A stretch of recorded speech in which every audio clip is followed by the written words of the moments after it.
अस्य श्री सूर्यसहस्रनामस्तोत्रमहामन्त्रस्य प्रष्कन्व ऋषिः अनुष्टुप् छन्दः सूर्यनारायणो देवता वेदाः बीजं मायाशक्तिः संकल्पित अभीष्टसिद्ध्यर्थे सहस्रनामजपे विनियोगः। हरिः ॐ। विश्वजित् विश्वकर्ता च विश्वात्मा विश्वतोमुखः विश्वेश्वरो विश्वयोनिर्नियतात्मा जितेन्द्रियः कालाश्रयः कालकर्ता कालः कालनाशनः महायोगी महाबुद्धिर्महात्मा सुमहाबलः प्रभुर्विभुर्भूतनाथो भूतात्मा भुवनेश्वरः भूतभव्यो भावितात्मा भूतान्तःकरणः शिवः शरण्यः कमलानन्दो नन्दनो नन्दवर्धनः वरेण्यो वरदो योगी सुसंयुक्तः प्रकाशनः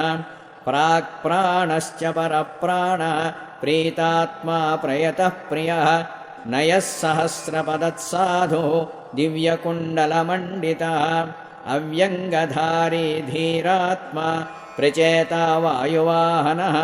समाहितमतिर्धाता विधाता कृतमङ्गलः कपर्दी कल्पकृद्रुद्रः सुमना धर्मवत्सलः समायुक्तो नियुक्तात्मा शमात्मा कृतिनां वरः श्रेष्ठो चिञ्च वपुश्चैव महायोगो महेश्वरः कान्तः कामादिरादित्यो नियतात्मा निराकुलः कामः कारुणिकः कर्ता बोधकः कमलाकरः सप्तसप्तिरचिन्त्यात्मा महाकारुणिकोत्तमः सञ्जीवनो जीवनाथो जगज्जीवो जगत्पतिः विश्वानिलो जयः संविभागश्च वृषभध्वजः वृषाकपिः कल्पकर्ता कल्पान्तः करणो रविः एकचक्ररथो मानी सुरथो रथिनां वरः अक्रोधनो रश्मिमाली तेजो राशिर्विभावसुः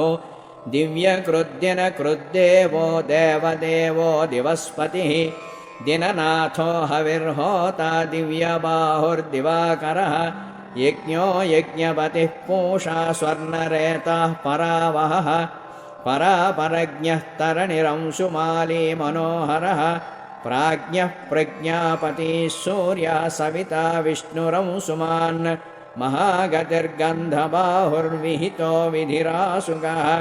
पतङ्गः पतगस्थाणुः विहङ्गो विहगो वरः हर्यश्वो हरिताश्वश्च हरिदश्वो जगत्प्रियः त्र्यम्बकः सर्वदमनो भावितात्माभिषग्वरः अलोककृल्लोकनाथो लोकालोकनमस्कृतः कालः कल्पान्तको वह्निः तपनो विश्वतापनः खड्गी प्रतर्दनो धन्यो हयगो वाग्विशारदः श्रीमान् श्रीशः शिशिरः वाग्मी श्रीपतिः श्रीनिकेतनः श्रीकण्ठः श्रीधरः श्रीशः श्रीनिवासो वसुप्रदः कामचारी महाकायो महेशो विदिताशयः तीर्थक्रियावान् सुनयो विभवो भक्तवत्सलः कीर्तिः कीर्तिकरो नित्यः कुण्डली कवचीरथी हिरण्यरेतः सत्यश्च प्रयतात्मा परन्तपः बुद्धिमान् समरश्रेष्ठो रोचिष्णुः पापनाशनः समुद्रो धनदो धाता मान्धाता कश्मलापहः तमोहाध्वान्तः ज्योतिः त्रातान्तः करणो गुहः पशुमान् प्रयतानन्दो भूतेशः श्रीमतां वरः नित्यादित्यो नित्यरथः सुरेशः सुरपूजितः अजितो विजयो जेता जङ्गमस्थावरात्मकः जीवानन्दो नित्यकामी विजेता विजयप्रदः पर्जन्योऽग्निस्थितिः स्थेयान् स्थविरो अणुर्निरञ्जनः प्रद्योतनो रथारूढः सर्वलोकप्रकाशकः ध्रुवो मेदी महावीर्यो हंसः संसारतारकः सृष्टिकर्ता क्रियाहेतुर्मार्ताण्डो मरुतां पतिः ऋत्वान् दहनस्त्वष्टा भगो भोगोर्यमापतिः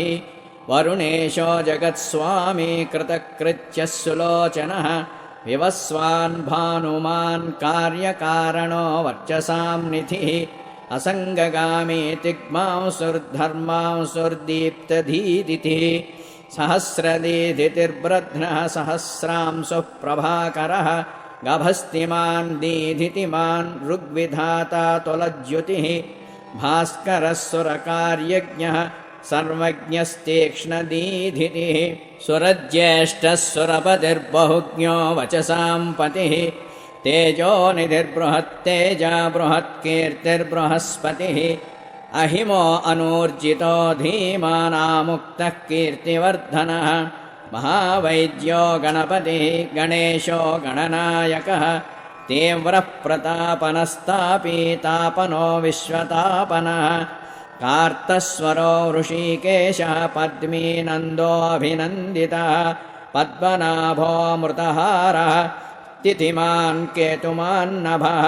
अनाद्यन्तो अच्युतो विश्वो विश्वामित्रो घृणी विराट्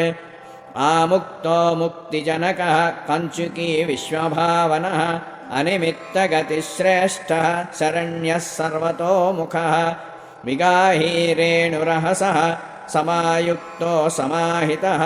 धर्मकेतुर्धर्मरतिः संहर्ता संयमो यमः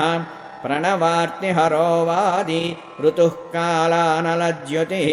शुकसेव्यो महातेजः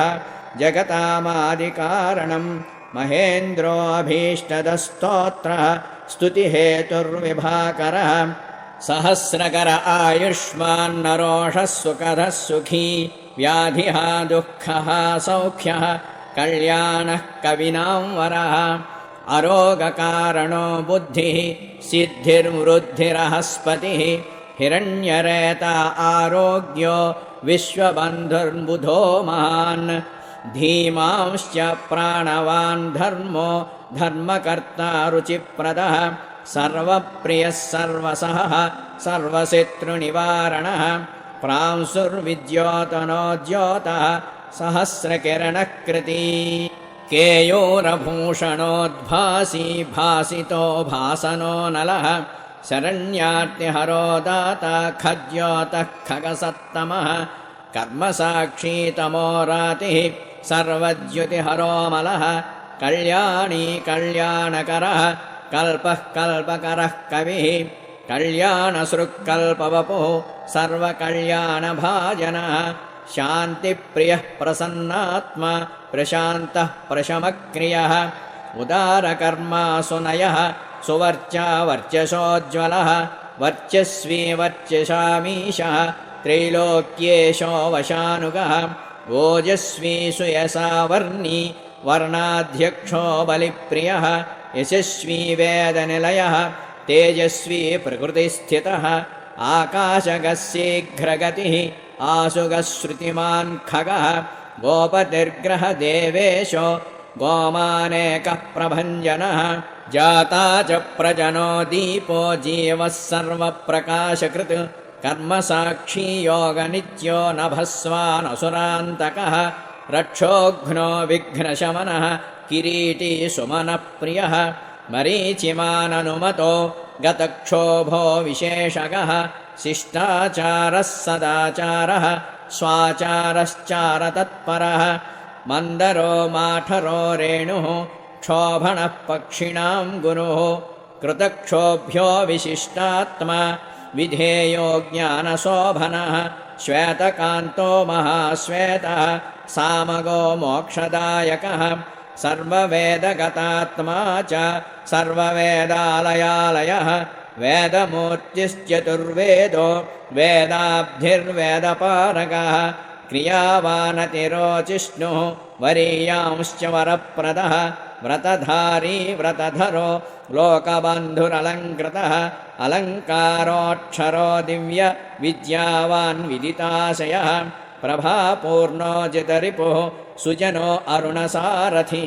कुबेरः सुरधस्कन्धो महितोऽभितो गुरुः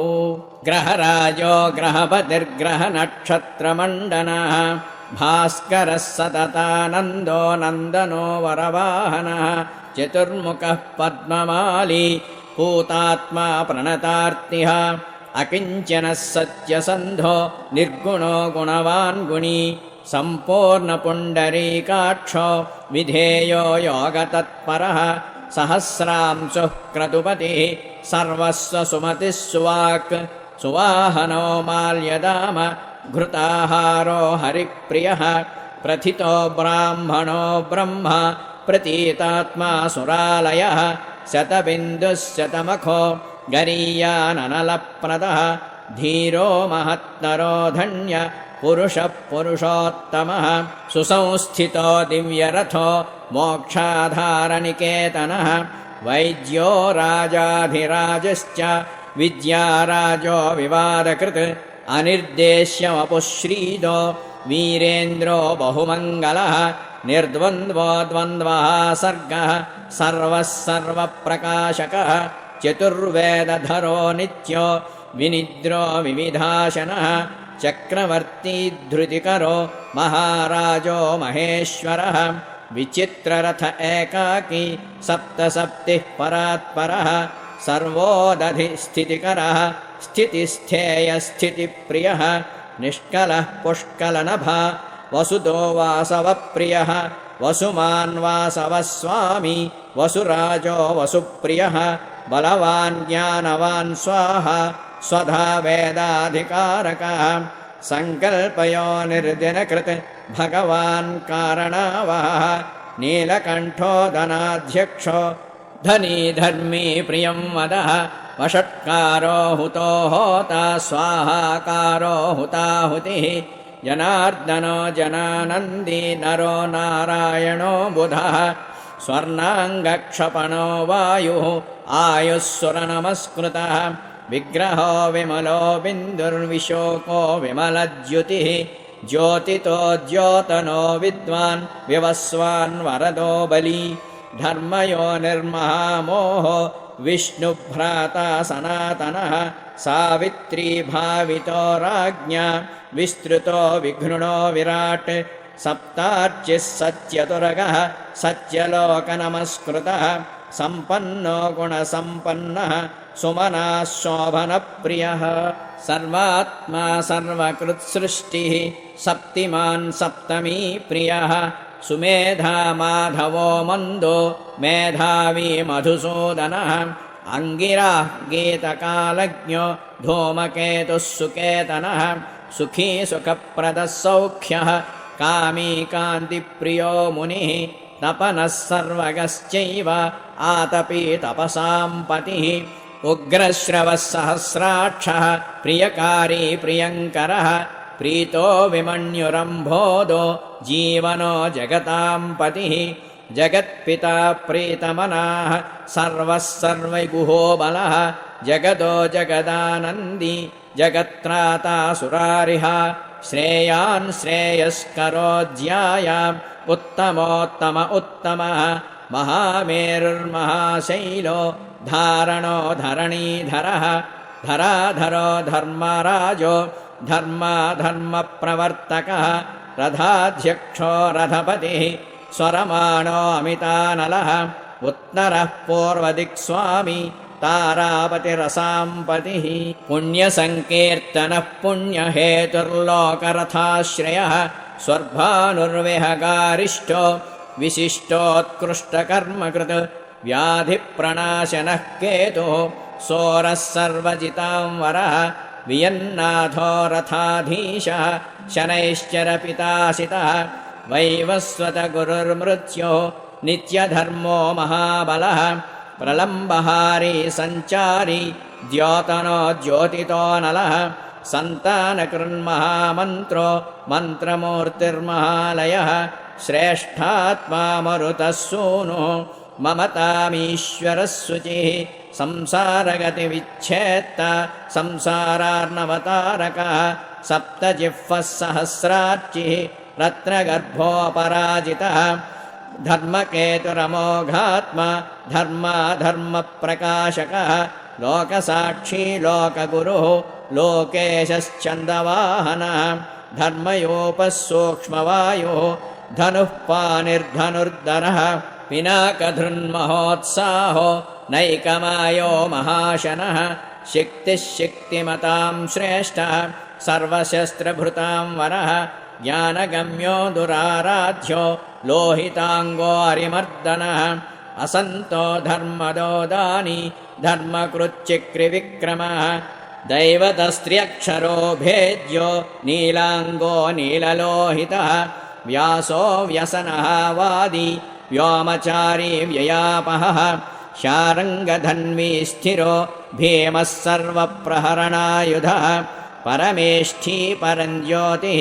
नाकपाली दिवस्पतिः वदान्यो वासुकिर्वेद्यो आत्रेयो अतिपराक्रमः द्वापरः परमोदारः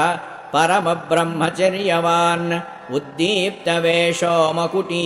पद्महस्तो हिमांशुभृत् स्मितः प्रशान्तवदनः पद्मोत्तरनिभाननः सायं दिवा दिव्यवपुः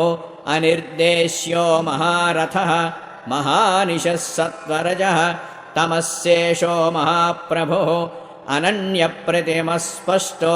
नित्यतृप्तः कृतातपः अहिंसको भयकरो लोकालोकप्रकाशकः जगन्नाथो जगत्स्थाणुः जगज्जनमनोहरः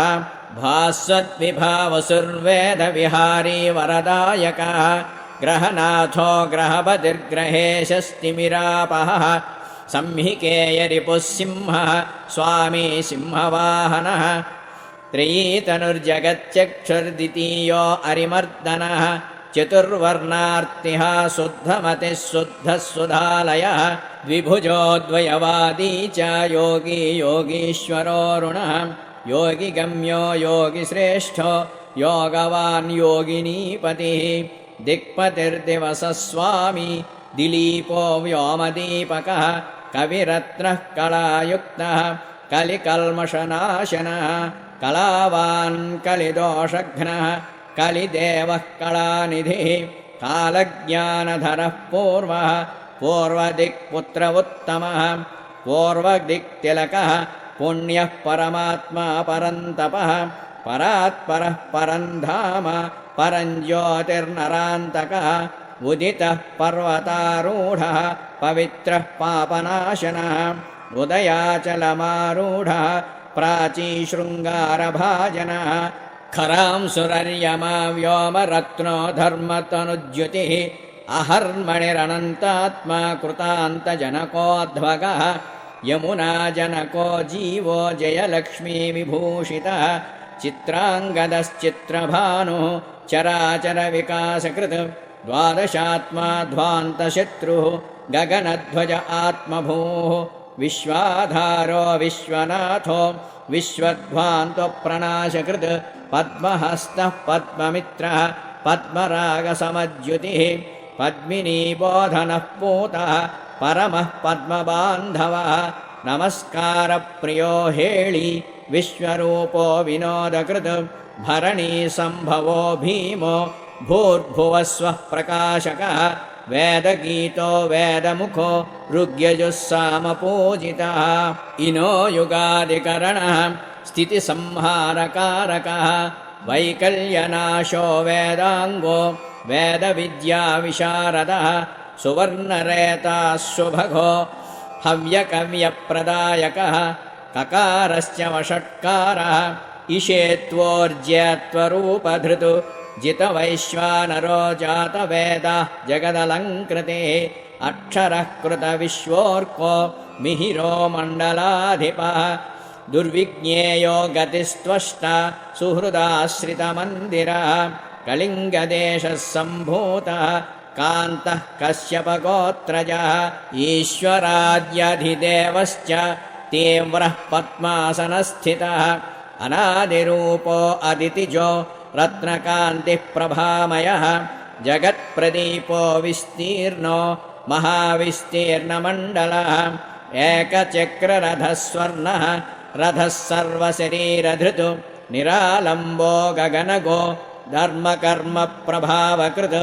धर्मात्मा कर्मणां साक्षी प्रत्यक्षः परमेश्वरः मेरुसेवितमेधावी मेरुरक्षायुतो महान् आधारभूतो रविमान् धनधान्यकृतस्तथा पापसन्तापसंहर्ता मनोवाञ्छितदायकः रोगहर्ता राज्यदायी रमणीयगुणोऽनृणी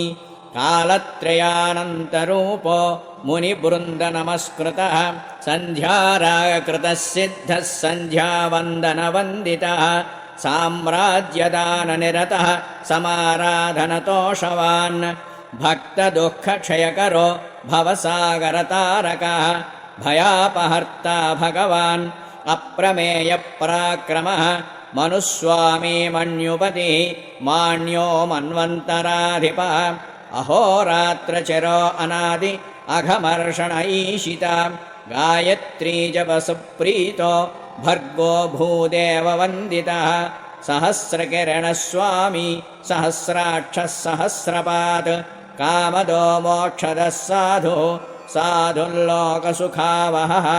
छायाध्वजो ऋतजिपुः जयश्रीर्जयदायकः भूतशुद्धिकरो भूपो भव्यो भूमिप्रकाशकः मार्गानुगो महादेवः अमितगामी महाप्रभुः पराधारो निराधारो नयवान्निपुनो नघः परमब्रह्मचारी च चराचरपुरोहितः स्वद्दीपनो अमितत्राणः परप्राणः प्रमाणकृत् शुक्लशुक्लप्रभस्वामी रत्नाङ्गः सूर्यदैवतः श्रीसूर्यसहस्रनामस्तोत्रम् सम्पूर्णम्।